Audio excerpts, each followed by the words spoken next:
switches from time to time. Right now I'm working on like opening like my chakras again. Therapy. What am I working on? Right now I'm working on just like being grateful. But a daily mantra that I have right now is like greatness comes with pain. It's easy to start. It's hard to maintain.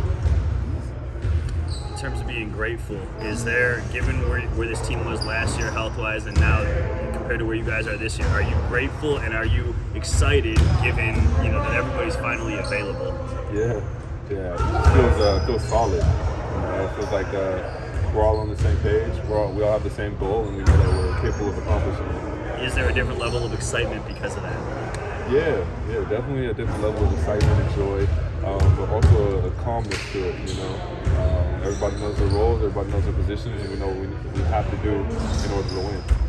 Was there a moment in time in your life that you had a realization that greatness requires pain? Was there something that happened, or is there a moment when that clicked for you? Well, yeah, I mean, it's like the pursuit of greatness. It's kind of a grind, trying to grease that out. But like with injuries, I've had injuries.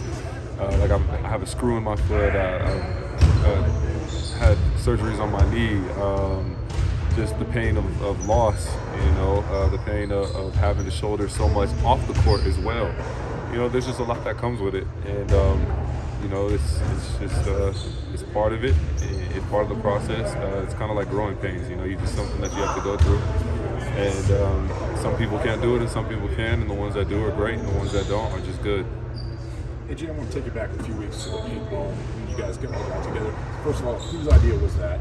Second of all, how much fun, and with so many guys that showed up, and then how did the things that Felipe kind of arranges, like the Red Box workouts, how did that kind of help with the team effort? So that was like a collaboration between me and Felipe.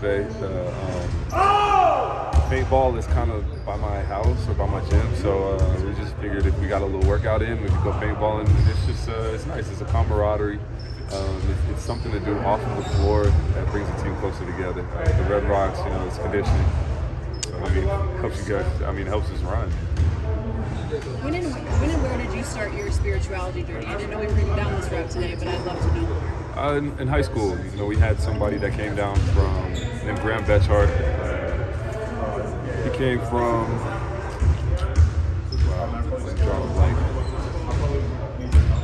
San Francisco. Came from San Francisco down to San Jose, and just kind of broke it down to us what it was. Spirituality. It was really like a philosophy for basketball, but it was actually ended up being bigger than basketball. It was actually more about life and being active, playing, being present, and stuff like that. And then, I got to the NBA. I bought my apartment. I got a car. I got my mom out of debt.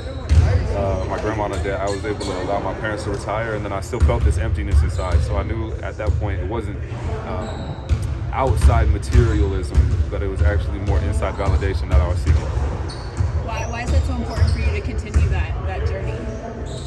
Well, before we're basketball players, we're people. So it's important to continue to develop the person that you are and the character that you have. At the end of the day, the ball will stop bouncing for me, and it's going to leave an emptiness. But in that emptiness, I'm going to need to figure out again who I am, and I'm just starting that process early. The better character you are off the floor, and the more solid you are off the floor and grounded and aligned off the floor, the more it'll translate on the floor. Yeah, how has that translated on the floor? Have you seen your game improve because of those practices? Yeah, I'm just doing it again. I kind of left it a little bit, and now I'm back to it. And I think you guys are going to see a much more focused, calm, and poised person. And just it's contagious, So I think the rest of the team, everybody is going to be more aligned this year. Can you talk about that 5-4 pick and roll with you and Jokic, one of the more unique actions the team has, any team has. How has that evolved since you've arrived here, and do you guys feel like you add wrinkles to or add reads to each other with it? Well, it's great,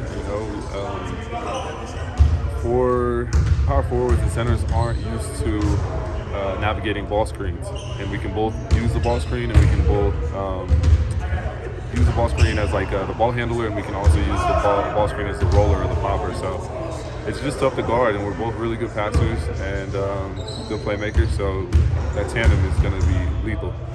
AG, we heard the second unit upset the first unit in today's live scrimmage. Take us into that. What happened on the court today? Man, what happened today? Honestly, I think the white team just executed better offensively, and I don't think we executed well enough. I think that's what it came down to. Is it concerning at all? We've heard a couple times the bench unit has upset you guys.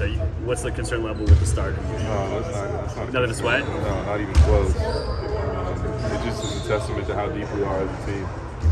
That bench unit is going to give us a lot of lift, and they're going to win some games for us this year. Who's been the standout on the second unit? Bones is killing. Bruce Brown is killing. Jeff Green sells everybody down. They have a really, really solid squad. Have you noticed a different demeanor from Jokic to start this season at all in the way that he's kind of showed up for you guys? Not really. Jokic is very, very poised and level-headed. There's not too many highs and too many lows. It almost feels like linear, It just feels like straight line, and AG, when Bruce has been playing point guard for you guys these last couple preseason games, how has that changed the dynamic of that starters group? What does he add to the starters? He's just a big point guard that does a lot of different things. He defends well, he rebounds well. He's in the right place at the right time. He knows how to play the game. He has a high IQ. So when you put that in the mix with everybody else on the floor, we're really tough to stop. You just said Joker's poised and calm. How much does his kind of demeanor and his approach impact just like trickle down? How much does that affect just the overall demeanor of the group? Well, the energy is contagious, So the more calm he is, the more poised he is and confident. Everybody else feels it. Everybody picks it up. You good? Thanks, AG.